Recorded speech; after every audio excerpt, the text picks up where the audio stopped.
शुभ सकाळ। आज जुलाई 17 शनिवार। आसतु नजर पकेबा किछि गुरुत्वपूर्ण खबर उपरे। नंबर 1, भुवनेश्वर में ओडिया पुओ अमित रोहि दास को विमान बंदर में भव्य स्वागत सम्बर्धन। विमान बंदर में व्यापक व्यवस्था, बाद्य ताले ताले पुष्पमाल्य सह आदिवासी परंपरार झलक देखा मिलता। शताधिक प्रशंसक और हॉकी प्रेमी माने उपस्थित रही तांको भव्य स्वागत करते। बहु संख्यार स्वागत पर आसीथिबा देखि खुशी लगिला बोली कहिसंती अमित। नंबर 2, भूस्खलन पर वैष्णो देवी यात्रा बंद, विकल्प रास्ता खोलागला।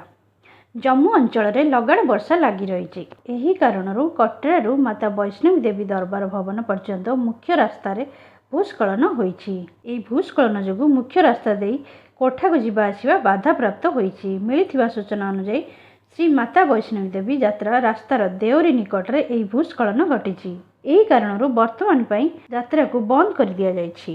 सूचनायोग्य यही अंचल में प्रबल वर्षा होईछि। यही कारण यह भूस्खलन घटी।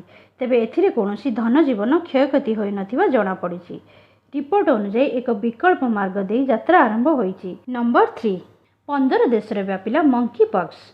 एबे विश्व में अनेक देश में मंकी पॉक्स जीवाणुर भय व्यापी।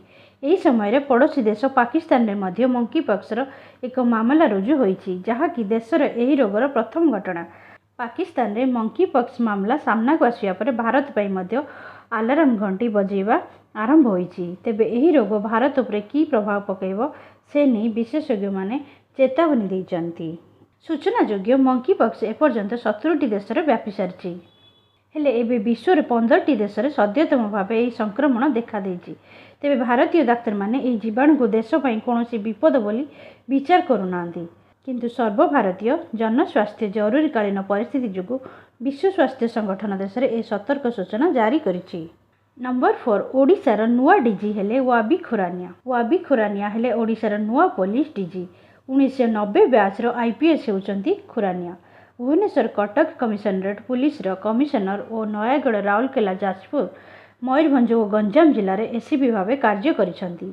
एथिसहित उत्तरांचल और दक्षिणांचल डीआईजी एवं विजु पट्टनायक पुलिस प्रशिक्षण एकाडेमी मध्य निर्देशक दायित्व तुलाइछंती। नंबर 5, बेंगल सरकार उपरे बर्षिले हाईकोर्ट। निर्भय कार्य करिवार परिवेश सृष्टि कर। आरजीकर मेडिकल कॉलेज और हॉस्पिटल भंगारुजा मामलार शुणाणी करी राज्य सरकार उपरे प्रबल बर्षिंट कलिकता हाईकोर्ट। राज्य प्रशासन यह संपूर्ण रूपे विफलता बोली हाईकोर्ट कहते। एथिसह एपरी हेले महिला माने किपरि सुरक्षित भाव कार्य करिपारिबे बोली हाईकोर्ट प्रश्न करिसेंती।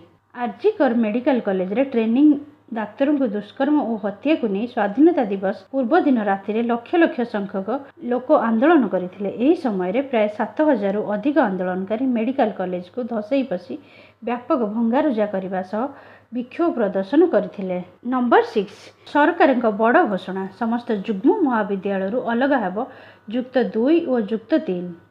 सरकार बड़ घोषणा। राज्यर समस्त जुग्म महाविद्यालय युक्त 2 और युक्त 3 अलग हेबा नहीं सूचना देले उच्च शिक्षा मुख्यमंत्री सूर्यवंशी सूरज। युक्त 3 शिक्षार मान वृद्धि लगी यह अत्यंत जरूरी बोली मंत्री कहते। पूर्व सरकार यह निष्पत्ति होइथिले हे यह कार्यकारी होई नहीं। एथिपई आवश्यक जगह और आवश्यक भित्तिभूमि मोहन सरकार जोगाई देबे। मालकानगिरी एक समीक्षा बैठक में जोगदे एभली कहते उच्च शिक्षा मंत्री। नंबर 7, अगस्ट 19 एवं अगस्ट 26 रे बंद रहिबो मुख्यमंत्री जनशुणाणी। जनसाधारण निमंते विशेष सूचना। आसंता 19 एवं 26 तारिख में बंद रहिबो मुख्यमंत्री जनशुणाणी कार्यक्रम। भुवनेश्वर यूनिट 5 नंबर स्थित मुख्यमंत्री अभियोग प्रकोष्ठ में जनशुणाणी बंद रहिबो। सूचना अनुसार अगस्ट 19 तारिख में राखी पूर्णिमा एवं 26 तारिख में जन्माष्टमी पड़ुछि।